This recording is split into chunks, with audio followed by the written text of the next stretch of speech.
listening to the News for the Soul Radio Network. Hey everyone, all you gardeners and lovers of nature, welcome to Super Soul Solutions. If any of you have been wondering if you can talk with plants, trees, and flowers, the answer is a resounding yes. And I'm sure many of you have intuitively kind of thought that was possible for a long time. If you watch young children, it's very natural for them to be speaking to flowers, plants, trees, and all manner of sentient nature.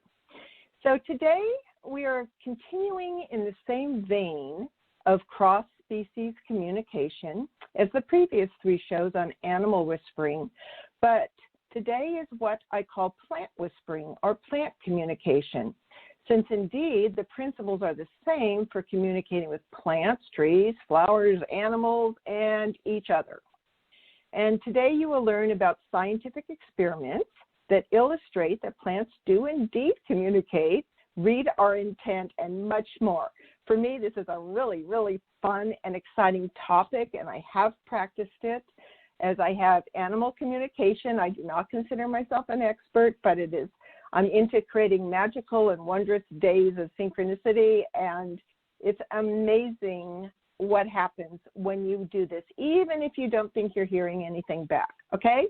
So be, in beginner's mind and just be childlike with this. Just a reminder that the term biocommunication means communication obviously with biological. It began way back in 1989, which of course dates me, when I first read The Secret Life of Plants. And it is still a good primer and perennial New York Times bestseller on this subject of plant communication. It was originally written by Christopher Bird and Peter Tompkins, and it explores plants' responses to human care, attention, and nurturing, and illustrates plants' abilities to communicate with humans. And it also explores plants' surprising reaction to music, their lie detection abilities, believe it or not, their creative powers, and much more. This is a must-read to gain a deeper understanding of all sentient life and the importance of love and mutual respect, and the greater truth that all living matter is conscious and consciousness. So that's The Secret Life of Plants. You guys may want to look that up. The primitive experiments that are often performed, I'm unhappy to say, on animals, plants, and people are too often done using a negative stimuli to elicit a response. And it should, I don't get it, but it should be self-evident that how to engage with any other sentient species of life and sincere curiosity. And this is what works to draw out other humans. So it certainly is the same principle for all of life, as I've shared in my previous shows. Then in the mid-1950s, Marcel Vogel went into the direction of psychic energy with plants, kind of exploring that. And here's like one of the coolest things. He observed that plants reacted to a person's intention. They reacted one way when positive thoughts were directed to them and another way when negative thoughts were directed to them. Makes sense, right?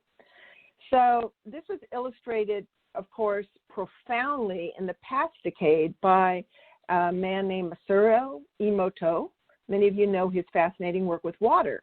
But what most people don't know about his work is he did an experiment with rice. And I'm going to explain this because it illustrates the power of intent, especially when you're communicating with animals and plants. So he took three jars of cooked rice to a school with elementary children in it, and they were placed about a foot apart from each other on a table. And he had different kids file by, and they could say out loud or just think. The middle jar they were just to ignore, and the last jar they were going to say, their intent was, I love you. So what happened was actually kind of shocking and has amazing repercussions with understanding the importance of intention. So I'm going to ask you, which one of those rice jars do you think responded the worst, meaning that the rice fermented faster and had fungus faster? Was it the one that had negative thoughts? Was it the one that was just ignored? Was it the one that had positive thoughts? So quickly just kind of share your answer to that in space. Well, see if you're right. The one that degraded the most was the one ignored. So this, I'm sure you're picking up the profound implications of, because negative at least is some attention and some reflection. The rice that was ignored degraded the fastest. So you can apply this to children that are ignored, or latchkey kids and things like that, versus ones that act out because of negative attention, to get at the attention. So that was pretty profound. One of my favorite guys takes me way back to the 1960s. He lives in San Diego. His name is Cleve Baxter. And he got this clever idea to pair up a galvanometer and a polygraph that was used in lie detector tests to record possible electrical stimulation responses started off with one of his houseplants. I think it was a rubber tree. Now, by the way, at this point, I want to apologize that I misstated in my pre-announcement that I sent to you, that also has the pictures on it, that on the News for the Soul page, that you can refer to, because I'm going to refer to a couple of those pictures on the pre-announcement. But I wanted to apologize that Cleve Baxter, I said, created the lie detector polygraph, and he did not create it. He took the idea of the lie detect and created a new way to record and observe amazing communication from plants, bacteria, and even sperm. And his books, again, amazing to read, really fun, are called the first most important one is Primary Perception, Biocommunication with Plants, Living Foods, and Human Cells. So he had amazing communication results from plants, bacteria, and even sperm and eggs, human sperm and eggs. When he started off projecting mentally to his indoor plant, and he had the plant all hooked up to this whole machine that would register electrical impulses, equivalent to if we were shouting or, in shock or anything. So he plugged in his indoor plant, rubber plant tree, and he projected a really negative impulse to it, like, I'm going to light this match and burn your leaves. The plant would do the equivalent of putting itself in shock and kind of pass out, showing no signs of any electrical activity. And I kind of equate this, perhaps, if this is literally what these plants are trying to do when you have ill intentions, don't warn them, and are not respectful. So a bunch of experiments were done in his book, and they're all fascinating, but quickly I'll review them, which there was an experiment in distance between the plant and the owner, which was Cleve Baxter. And one of these experiments was, well, I need to start with the most important thing. A plant will begin to bond with you. Do you know how? And do you know when? A plant will begin to bond with you as soon as you water it, okay? It's like all the creatures in the forest will show up if you start feeding them, right? If they're feral, whatever, they'll come back. Well, a plant looks like care, feels care and nurturing when you begin to water it and care for it. So that means that its primary attention is focused on you now as another living organism, okay? So I wanted to say that first. So thinking about that in his laboratory is now bonded with Cleve, because Cleve has been taking care of it for a long time, meaning watering it, etc. And he has it all rigged up to the, equivalent of kind of the polygraph detector electrical thing. I think it's referred to as U1, the name of it. So what he was curious, after doing a bunch of experiments, a few of which I'll go over, which are all fascinating, is he was experienced, as he learned more and more, that he was curious if the plant would pick up anxiety from him, his owner, even if he wasn't in the house. So what he did was he had the plant electronic feedback on the plant. He left the house. He went something like 10 miles away for a couple of hours, and he recorded if there was any time he was in stress. And I think there was one time, I can't remember the exact thing, but I think he, was trying to get on a bus or something and missed it. So it was a brief period of anxiety. But other than that, he felt normal. Guess what, folks? When he got back to the house, and he marked the time of all this, when he got back to the house, the exact moment of an anxiety, the plant responded equivalently with electronic response, similar to anxiety. In other words, the concept that everything is united and one, which is the theme of kind of all my shows, more or less. Okay? So when you are not around, here's the other thing. So time and distance makes no difference, which has been proven over and over in many, many experiments. Okay, so when you are not around, the plant's attention will switch to any other living organism in the house. And Baxter recorded that the plant would react with shock when I think it was the lab cleaning technician came in and poured boiling water down the sink. The plant actually responded as if it was screaming because it was literally tuning in to the living bacteria that was in that sink drain that was being killed by the boiling water. That's how connected nature is, okay? Then there was so many more experiments, but I really want you to get his book, Primary Perception, because you'll just love it.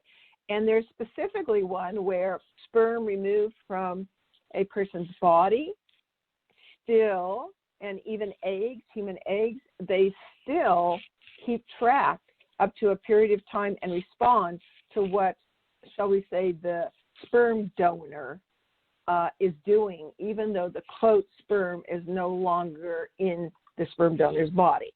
All right? Again, communication in a coherent way. So those are fascinating. That's a fascinating book and experiments to read. It was referred to as the Baxter effect because he was also one of the first. I'm kind of telling you the first people who came out with profound experiments thinking beyond the norm. And of course, they're just sharing what indigenous people have known forever, that everything's connected and you can communicate with everything. So remember that the two key things to remember, which are the themes of most of my shows, are communication is done by coherence or resonating with whomever or whatever you wish to communicate with, and then having respect and care for it, and hopefully good intentions, and that opens up doorways. And so a small example I'd like you all to start with is how many of you, when you pick a fruit off a tree, say thank you to the tree? Okay, start there. All right, so then a wonderful Italian scientist, Stefano Mancuso, director of the International Laboratory of Plant Neurobiology in Florence, Italy, and the founder of the International Society for Plant Signaling and Behavior, authored several books and more than 250 scientific published papers. And I checked out his wonderful TED Talk today, actually. And the talk was back in 2015 called The Intelligence and Consciousness of Plants. He begins with, quote, "We already know that plants have all our human senses. They can see, hear, touch, smell, and taste, but don't have the human organs associated with our senses. We also know that they have very important and intense social lives. Are plants intelligent? Can they solve problems, communicate, and navigate their surroundings? You bet." Stefano argues something, of course, again, that has been proven in various studies and known again among the indigenous people, that formation, sleep, remember, and signal to one another, showing that far from being passive or not conscious, plants are intelligent and aware. Stefano states what I found a fascinating fact. Never thought about it this way. that 99.7% of the biomass on Earth is made of plants. And all animals and humans together just make 0.3%. That's kind of startling. And to think that most of us have forgotten and need to relearn how to communicate with 99% of the Earth that we're living on. So humans, of course, are very limited in their program conditioning to think that if another species that does not have organs like them, they cannot be aware or have a function or be conscious. And Stefano goes on to state, plants, however, are able to make calculations and memorize learning without having any so-called brain. They have passive movement, not active movement. They do this without using energy as we know it, having no muscles. Some have very fast movement, like Venus flytrap, are indeed intelligent, able to solve problems. So how can we tell if plants are conscious? Are they aware of themselves in the environment? Michio Kaku, I'm sure most of you have heard of him, a famous physicist, often on television, defines consciousness as, quote, the number of feedback loops that are used to create a model of your position in space, your relationship to other organisms, and your relationship to time, end quote. So plants qualify for being conscious because they are able to do all those things. They sense temperature, the weather, humidity, gravity, etc. Stefano actually has a map that says he observes a plant is unbelievably more sensitive than animals and can detect at least 20 different physical and chemical parameters all the time. The other thing is they sense vibrations, which actually every living thing does, but they actually have scientifically proven that. And here's a really enlightening discovery. I think plants' roots grow toward the source of sound. So they're hearing this sound, whether we hear it or not, and they're able to sense sound and grow towards the source, and meaning their roots grow towards the source of the sound. And they are also able to produce sound. So he actually recorded a clicking sound that growing roots make that you can hear on his TED Talk. Okay, and his name is Stefano Mancuso. Alrighty, so let's see. In his lab, another thing he discovered, which is really cool. You guys have got to watch this because he has time-lapse photography, and it's just such a wake-up call to see this in action. His lab had a support pole a couple of feet away from a brand-new bean vine plant that was in a pot. Only had one leaf. It was a young plant. He took time-lapse photography, and out of all the direction this plant could have grown toward as it was growing, plant knew where the one support pole was located in the room and kept growing, swinging back and forth, directly throwing itself almost like a whip towards that support. It actually thrusts itself towards the support and even forms a hook at the end. Oh my God, we know the bean vine is aware of the pole a couple of feet away. It doesn't do it in any other direction where the pole is not because it's looking for support for its vines. When you put two bean vine plants together and one vine reaches the support first, the second plant stops trying for that support, okay, and then starts heading in another direction trying to find something it can cling on. So it is aware of the other vine. It is conscious of that, and probably in a cooperative way, because they're the same species, is looking for another alternative for itself. This happened 100% of the time, every time they tested it. It's so cool. So plants are social organisms at every level of their evolution, and they oscillate all together, too. He's showing a picture of this. As they're doing this totally synchronous rhythmic dance as these shoots are growing up, and they're all growing. And they do this in one frequency, like a vibration together with the same species. However, they are different if they have to compete with another species. So there is species recognition and keen observation on their part. He also has a picture that shows a single tree that is connected to 47 other trees through a network that shares information, nutrients, and water. I know there was a recent book, I just read it, that is very popular where she explains that a lot of trees are communicating with fungi and bacteria underground through the root systems. But he said this actual tree was connected to 47 other trees. They counted it. The other thing is they were successful in teaching a sensitive budding plant not to close its buds anymore at night when there is no longer a dangerous stimulus. They logged a plant's memory. Get this, folks. This is astounding. They logged a plant's memory lasting for at least 40 days. Oh, my God, that I should do so well as that. By the way, Stefano seems to think an insect appears to only have a memory for 24 hours. I do not know how he proved that, and I'm not sure I totally buy that, but the fact that they have recorded 40 days and probably longer that a plant holds a memory of what it's been taught or what it learns. So you got to watch those videos. It's on YouTube. It's called Are Plants Conscious? Stefano Mancuso, and it's a TED Talk, okay?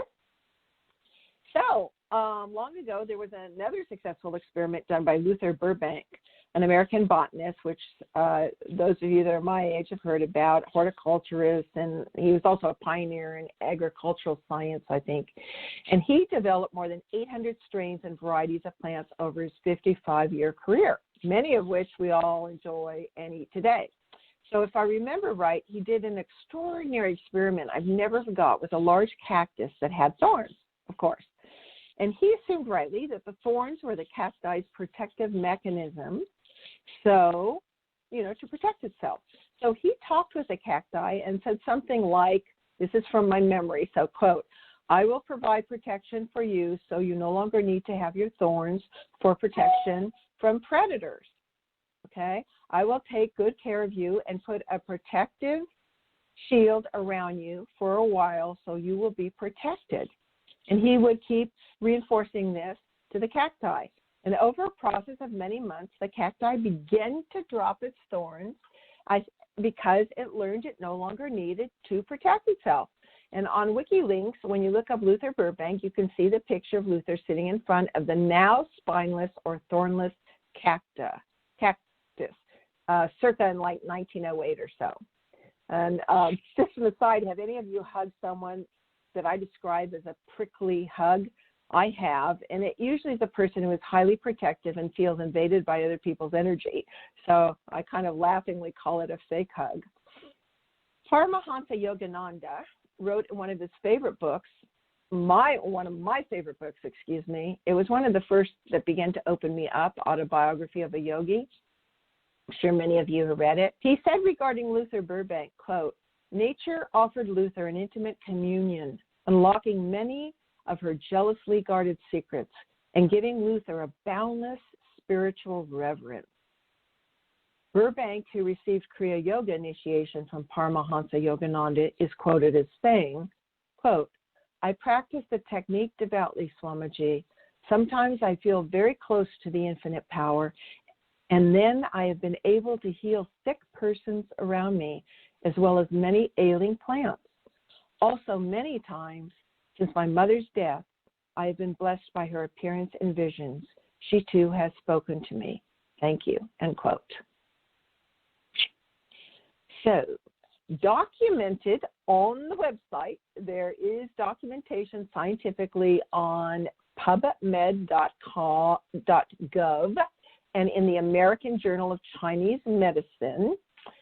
You want to look for the title, Seeds Induced to Germinate Rapidly by Mentally Projected Qi Energy are apparently genetically altered, end quote. So you will see, if you're looking at my show's pre-announce page, a picture of Chulin Sun, a woman who is a member of the Chinese Somatic Science Research Institute and is a practitioner of a Qigong for Health path called Hua Qi.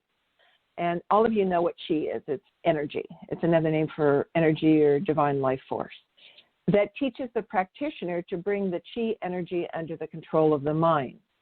Chulin's sun mentally projects chi energy, some call it chi energy, to speed up time and induce crop seeds that she holds in her hand to sprout and root 3 to 4 inches within 20 minutes, rather than the normal 3 to 4 days, for the purpose of developing a more robust seed stock. And you see her doing that on the picture on my pre-announcement page.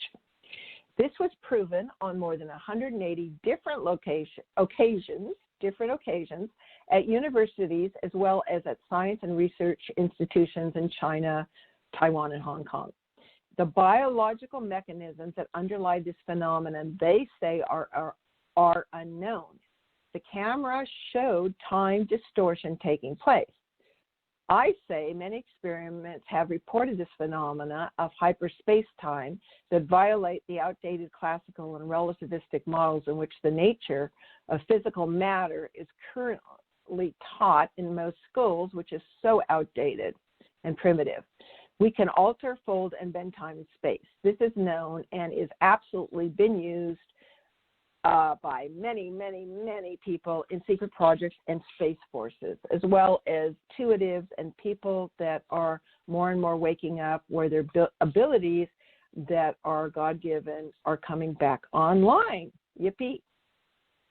So I just say it quickly that we are all co-creators that project our intent onto the holographic world that we see, to shift and change what we think of as our reality. We can all do this. It appears now that consciousness does not originate in the brain, of course. It is accessed in the quantum field of all and everything that has been measured, surrounding and connecting everything and everyone to all that is. Now, I have a special treat for you, and I hope it's going to work. And this has to do with the music that plants make.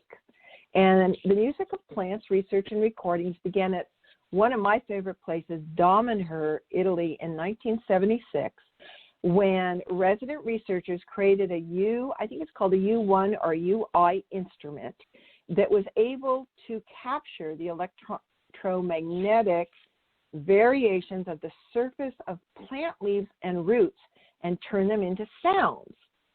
So this came out of the deep desire for contact with nature, and it ended up inspiring many plant concerts all around the world, in which musicians were invited and performed along with their, like, say, synthesizer, piano, or guitar, with the melodies created by trees and by the plants. So there was actually a concert going back and forth with the sounds they make and the musicians. So the trees can actually learn to control their electrical emissions, so they can modulate the notes as if they are aware of the music they are producing. With some, it takes a little while to learn, and others catch on very quickly. So Damanhur is truly a unique place, and Falco, who originally built it, was a reincarnated Atlantean. I'm sure many of you have heard of Atlantis and Lemuria. So he's a reincarnated Atlantean, and he remembered a lot from that life. And he built the most spectacular underground temple with friends, only in Italy will you find this, with friends by hand and shovels at night over a process of many, many months, kind of in secret. When the Italian police finally heard about it, they came one night to catch them and arrest them. They were so astonished by the temple and its underground beauty and amazing art and mosaics that tears came to their eyes, and they ended up not arresting anyone. Falco recently crossed over, but since 1976, Damanhur has been a successful community, of which a large part is dedicated to research and experimentation with the plant world. So when you guys can travel again, that is like one place that will be awesome to go to. And musicians there, as I said, are invited to do concerts and accompany melodies of the trees and plants, because they have the same setup in their forest. So I am going to play, and I hope you can hear it. I'm going to play on my desktop. Just a couple minutes of musicians playing with white and red roses singing back to them. And this is done through electronic equipment. And if you want to find out more about that, you would go to Damanhur, Music of the Plants, Red and White Roses Playing Music. Okay? It's on YouTube. So here it is, and here we go.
All right, you guys, I hope you heard that.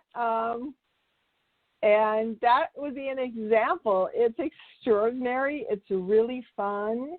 And it's the beginning of, once again, cooperating with nature and plants and learning how to communicate back and forth in so many different ways.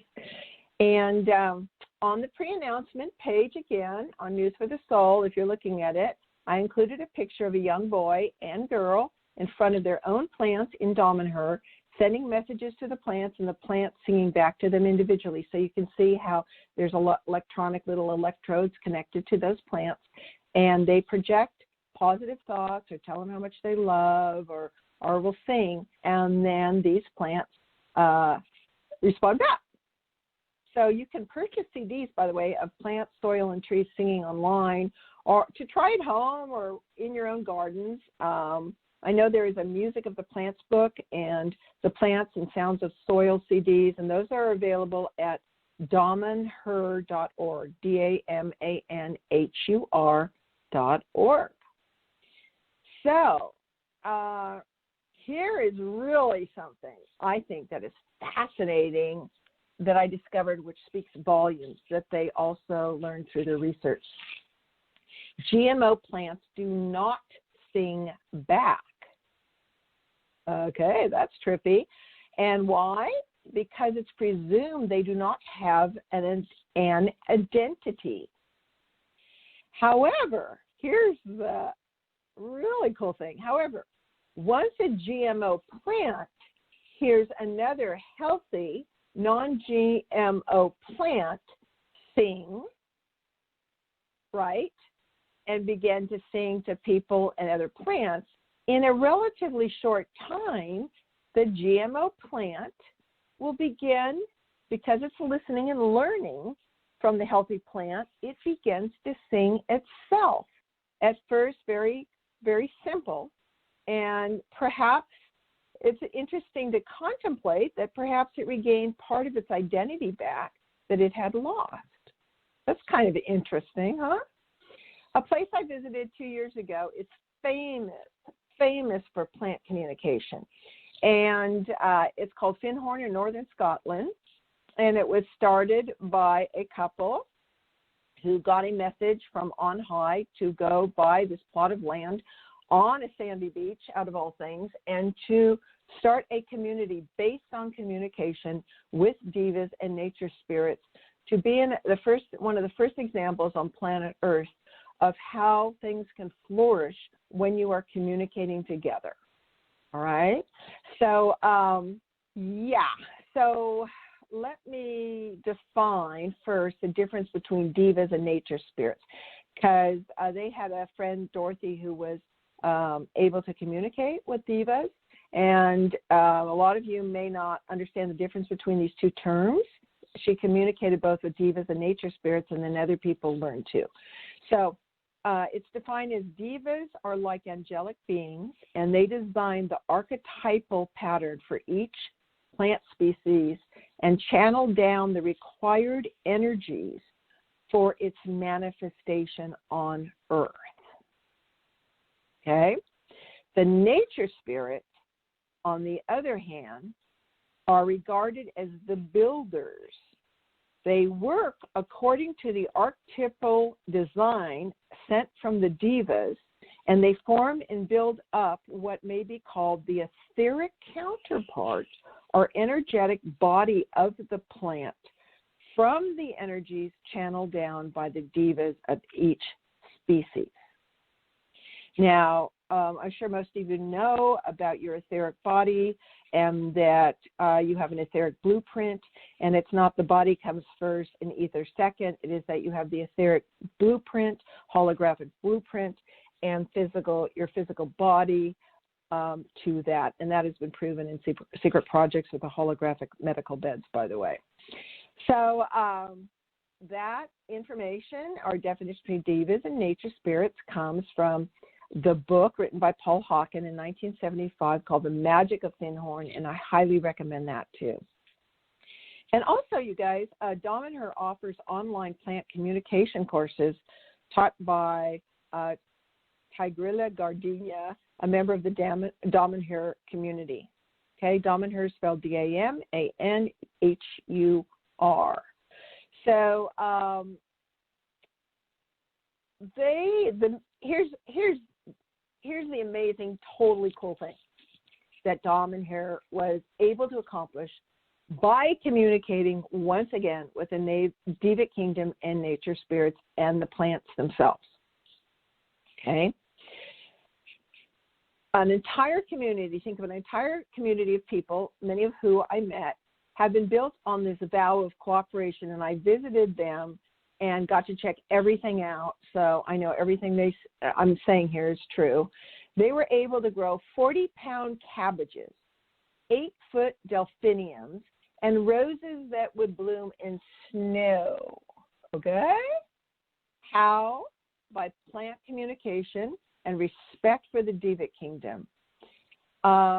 Peter, who was one of the founders, said, quote, "Nature spirits had lost interest in humans since they have been made to feel that they are neither believed in nor wanted.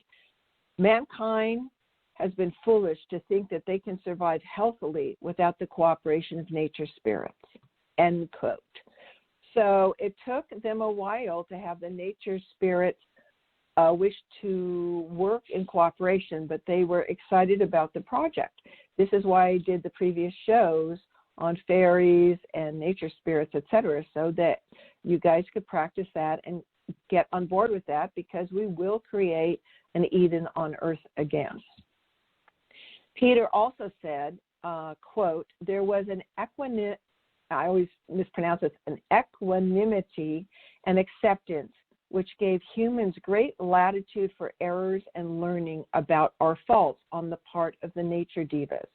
There was one time where the nature diva even apologized to us when an apricot couldn't take the cold and finally died."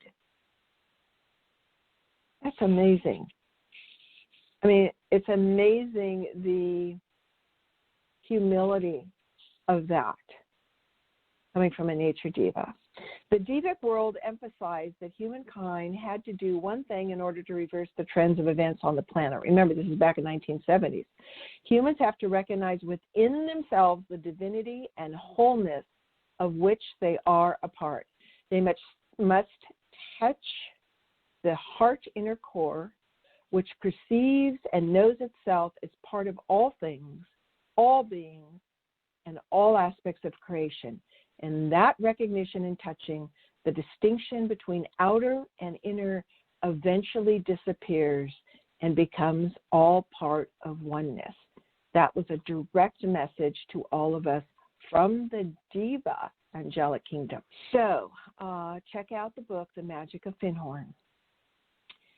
Now, there are many, many more things I could share, but I know Christmas is coming. And in dedication to my mother, who is on the other side and had communicated to me, and this just so cracked me up, I said, "How are you doing, Mom?" And she goes, "Oh, fine." But she said, "I tell you, Earth was hard. It was so hard to be right and have no one listen to you." I thought that was so funny. And I said to her, she was ahead of her time. Needless to say, I said to her, "You still not over that yet?" And we both had a great laugh. So when we were growing up, she and the 5 kids in our family, she would just like teach us these things. She made it. She required we go to meditation class, and we had a family tradition of going and cutting down a tree. We'd go up north to a tree farm. There was also an apple, had an apple barn and apple pies and stuff, and we would go cut and pick our tree. Now, this had to be done in a particular fashion, so I'm sharing this with you because it's amazingly successful, and it's a first step you can take if you haven't gotten your tree yet, and even if you have a tree, to ensure that that tree is respected and survives longer in the water dish, okay? So what we did is we would go and we would pick out the tree, look at the lots and trees. Then we would pay for it. We put a red tag on it saying it was paid for. And we would all circle around the tree. And we would project the image and ask the tree to start pulling up its sap out of the roots into its main trunk. This allows it to live longer once it's cut down. We also apologized for cutting it down, and we said, we honor you for giving your life to ensure and add pleasure and joy and your gorgeous scent to our home. We do this with the highest respect.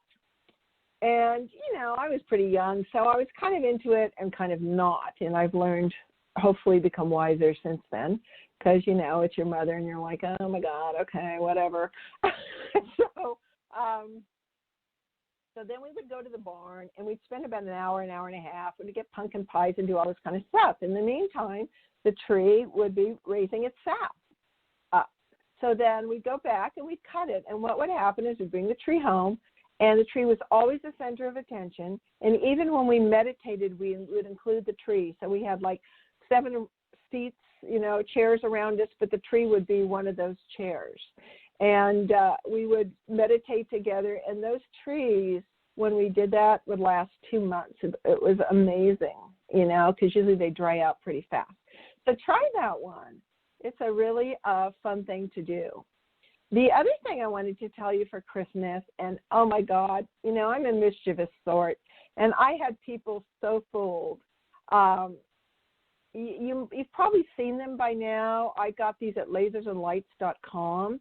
I only like one color, but I'm into magical yards. And, my favorite thing about Christmas, quite frankly, is the smell of pine and the magical light and hopefully the heart opening in people. That's about all Christmas does for me that way. And, of course, I like presents. But so I have these magical lights up all year long, and I cannot tell you, I probably had 100 clients who bought them. And what happened is they're done by a little laser. You just stick them outside, plug it in. It's just one little laser with a stake, and it goes into a plant. Don't put it on a house. That looks cheesy, and don't get any other color other than green unless you like it. To me, all the other colors look cheesy and cheap. The green one, they don't really make white that much yet. It's too expensive. But the green one, and you shine that, hopefully you have a tree or a couple trees somewhere close to you. You shine that so it comes on at night, has a timer, and you're talking thousands of green lights appear in the trees, and it looks like fairies. And what would happen is I would turn that on, and my clients would see it. And every single one of them said, oh, my God, how long did it take you to, put all those lights in the tree? They actually thought. I mean, that's how realistic and magical. And that's something you want to keep up all year long. I'm not kidding. The fairies love it. The nature kingdom loves it. And it creates more magic and beauty. So go to Lasers and Lights. They might only have the laser that has a red and green light. Just put tape over the red light and just have the green light showing in. Trust me, you're going to love these. Love, love, love those. So that's another idea to, since most of you will probably be staying at home for Christmas, to just kind of brighten up and make the time a lot more magical for you. Let's see. I'm not even sure if Nicole's around to take questions because I'm sure you have a lot. But I'm going to open the Magic of Findhorn book, and I'm just going to open it to wherever it magically opens to share with you a message. It looks like, okay, this is about the existence of nature spirits. This is by them talking. By interfering with the natural growth of a plant and trying to alter the form through artificial means, often using force, humankind departs from the archetype design. Apart from the fear and pain produced in the plant, this can bring about lack of alignment with the counterpart, which is the etheric blueprint it has, causing further discomfort and distress to the plant. Instead of using force, it would be better to ask us, the nature spirits, to bring about any modification in the etheric counterpart of the plant you may wish, as we have infinite powers to do so. And we would if we sense a sincere request done respectfully. Okay? They have to be convinced, of course, that it was reasonable and it would add beauty and help mankind, not just for own selfish reasons. So that's a direct quote from that book, and that was interesting. And they are trying to remind everyone they have an etheric body, also, as all things do. So they also say, this is the page I opened to, our primary basic state is one which you would call a light body. Not easy to describe in words, it's nebulous like a fine mist, being a whirl or vortex of energy in constant motion. It glows with colored lights, sometimes one single color, sometimes two or more, which do not mix but remain separate like the colors in a rainbow. It frequently changes color and is often covered with a multitude of fine curved lines. They are usually golden, but can be other colors. We appear to flow like liquid, forming continually changing patterns of incredible beauty. Our light bodies differ from each other in size and brilliance, just like yours do, varying from pale pastel shades to strong, bright colors. All are considered beautiful, pure, and luminous, glowing with inward radiance. We may be regarded or seen out of the corners of your eyes as whirls of energy or sparkles, but believe me, we are energy with intelligence. It is possible to see, communicate with us and our light bodies. However, in these bodies, the elementals are unable to work with the denser forces and counterparts of the plant. They must take on an etheric body first, possibly built of the material from the etheric shell of the earth, which is very interesting.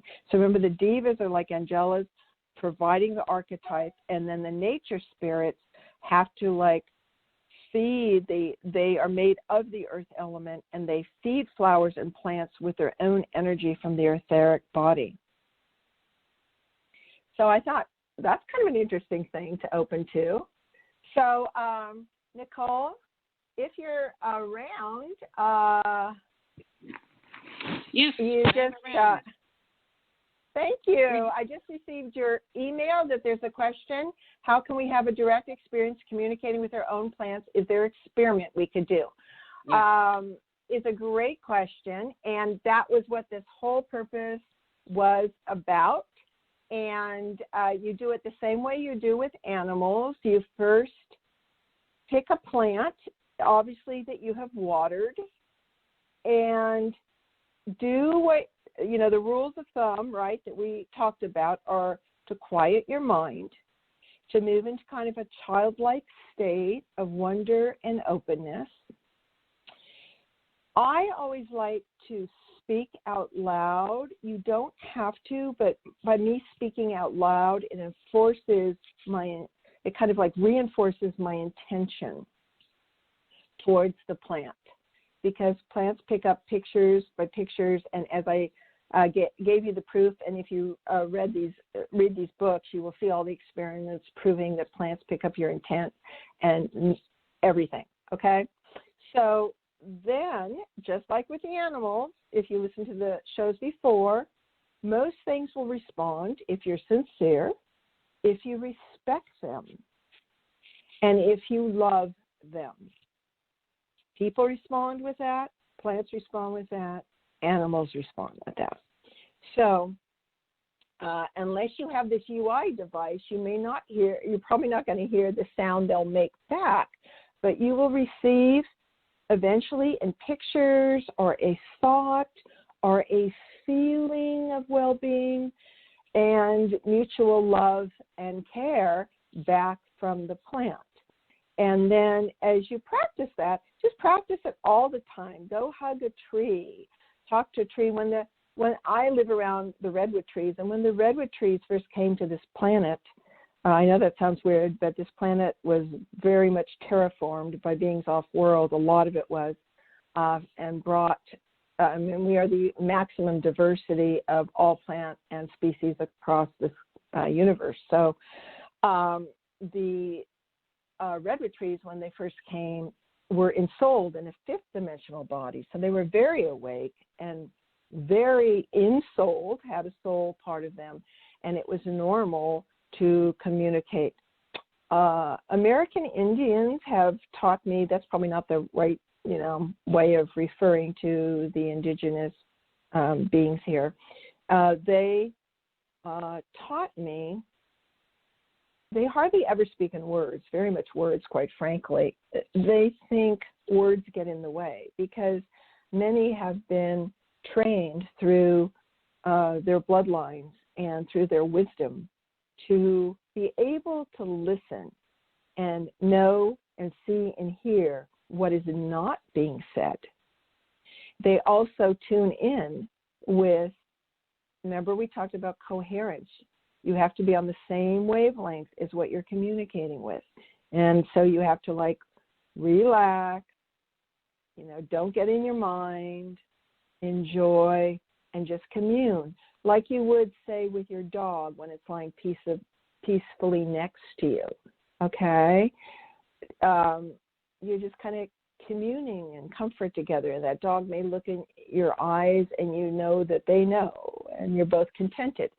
So it's that kind of. So these indigenous people told me, learn to be quiet and learn to be still and learn to hear or feel or sense, because all answers are given to you when you do that. So I'm not always the best at that. I'm a very active person, and I know it works. And another perhaps simpler way of saying that is I personally am a very head person, as you can tell from my research. And so it's not really a logical thing to particularly figure out. Just like when you guys have had intuition, usually that's kind of your gut feeling, because there's brain cells actually within your gut, but it's also your heart, lie to your soul. We may justify our behavior, we may rationalize how we are, we're great at denial, but there's that little piece that gnaws away, and that is your soul. That is your knowingness that basically you could say sits in your heart center.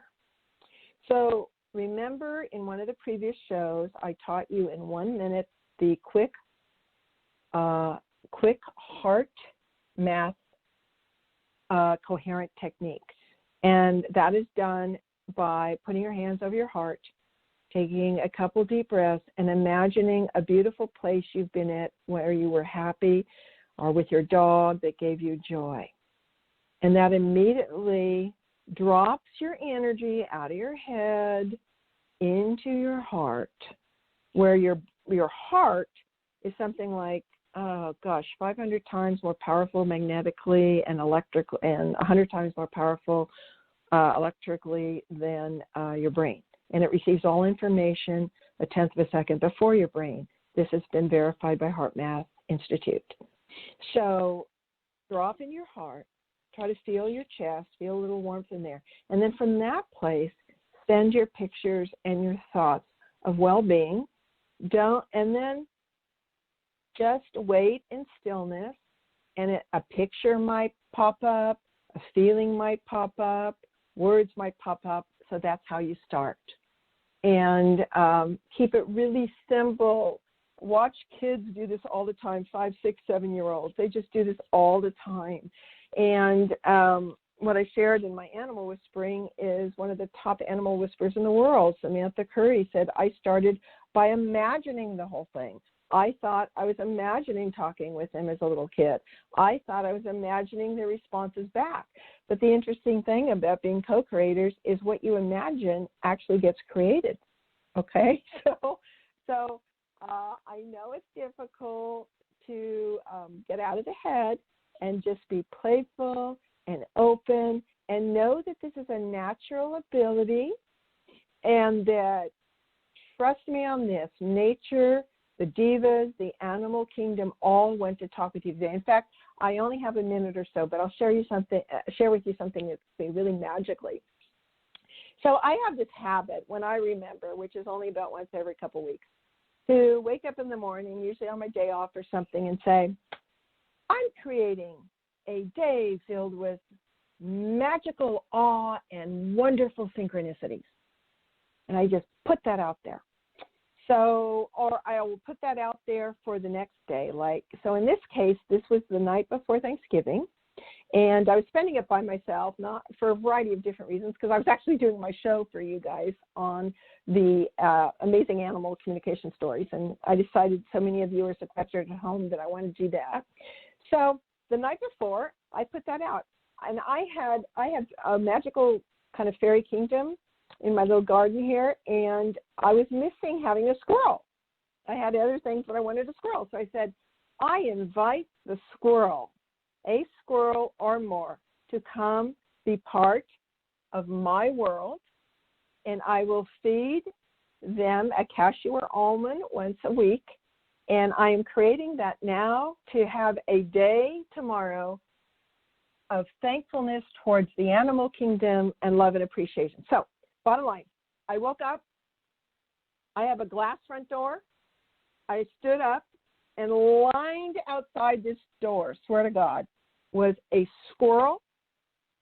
A squirrel. I have been here for 5 years, and there's been no squirrel here. A squirrel, believe it or not, an old possum that I see now and then, 2 crows that are friends, 2 robins that are friends, 3 hummingbirds flying back and forth. But the squirrel showed up. So very slowly, I took out my almonds and cashews, and I opened the door, and the squirrel backed away a little bit, but I was able to feed half of them out of my finger and give them each a treat. And I thanked the squirrel, and I said, thank you. You and your kind are invited here anytime, as long as you are respectful. And the next day, he brought back his mate. That is how we can create if we maintain a just childlike. I haven't shared that with anybody. So just popped in when you were asking me to give you an example. So I hope that helps. And it's time to shut down, I think, Nicole. So I also wanted to let you know that I will be doing a show on December 25th, and it will be a surprise. It's going to be a Merrily Christmas with a surprise topic. And so that will be there for those of you, again, that are sequestered, so that you will have a fun show. So blessings to you all.